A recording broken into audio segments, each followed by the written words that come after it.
ಇದೇ ಜೂನ್ ತಿಂಗಳ 27ನೇ ತಾರೀಕು ಶನಿವಾರ 28ನೇ ತಾರೀಕು ಭಾನುವಾರ ದಾವಣಗೆರೆಯ ರೇಣುಕಾ ಮಂದಿರದಲ್ಲಿ ನ್ಯೂಸ್ ಫಸ್ಟ್ ಸುದ್ದಿವಾಹಿನಿಯಿಂದ ಅತಿ ದೊಡ್ಡ ಎಜುಕೇಷನ್ ಎಕ್ಸ್ಪೋ ನಡೀತಾ ಇದೆ.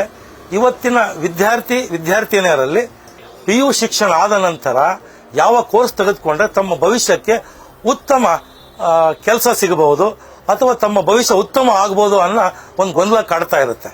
ಅದೇ ರೀತಿ ಪೋಷಕರಿಗೆ ತಮ್ಮ ಮಕ್ಕಳನ್ನ PU ನಂತರ ಯಾವ ಕೋರ್ಸ್ಗಳನ್ನ ಮಕ್ಕಳಿಗೆ ಕೊಡಿಸಿದ್ರೆ ಅವ್ರ ಭವಿಷ್ಯ ಉಜ್ವಲ ಆಗಬಹುದು ಅನ್ನೋ ಒಂದು ಆತಂಕ ಕಾಡ್ತಾ ಇದೆ. ಇವೆಲ್ಲ ಗೊಂದಲ ಮತ್ತು ಆತಂಕಗಳಿಗೆ ನಿಮಗೆ ಉತ್ತರ ಬೇಕಾದ್ರೆ ಇದೇ ತಿಂಗಳ 27ನೇ ಶನಿವಾರ 28ನೇ ಭಾನುವಾರ ದಾವಣಗೆರೆಯ ರೇಣುಕಾ ಮಂದಿರದಲ್ಲಿ ನ್ಯೂಸ್ ಫಸ್ಟ್ ಸುದ್ದಿವಾಹಿನಿಯಿಂದ ನಡೀತಾ ಇರೋ ಎಜುಕೇಷನ್ ಎಕ್ಸ್ಪೋಗೆ ನೀವು ಬನ್ನಿ. ನಿಮ್ಮೆಲ್ಲ ಗೊಂದಲಗಳಿಗೂ ನಿಮ್ಮೆಲ್ಲ ಆತಂಕಗಳಿಗೂ ಅಲ್ಲಿ ಉತ್ತರ ಸಿಗುತ್ತೆ. ಯಾಕೆ ಅಂದ್ರೆ ಬೆಂಗಳೂರು ಸೇರಿದಂತೆ ಈ ರಾಜ್ಯದ ಬಹುತೇಕ ಶಿಕ್ಷಣ ಸಂಸ್ಥೆಗಳು, ತಾಂತ್ರಿಕ ಶಿಕ್ಷಣ ಸಂಸ್ಥೆಗಳು ಅವತ್ತಲ್ಲಿ ಉಪಸ್ಥಿತಿಲಿರ್ತವೆ. ಹಾಗಾಗಿ ನಿಮ್ಮೆಲ್ಲ ಗೊಂದಲಗಳಿಗೂ ಅಲ್ಲಿ ಉತ್ತರ ಸಿಗುತ್ತೆ.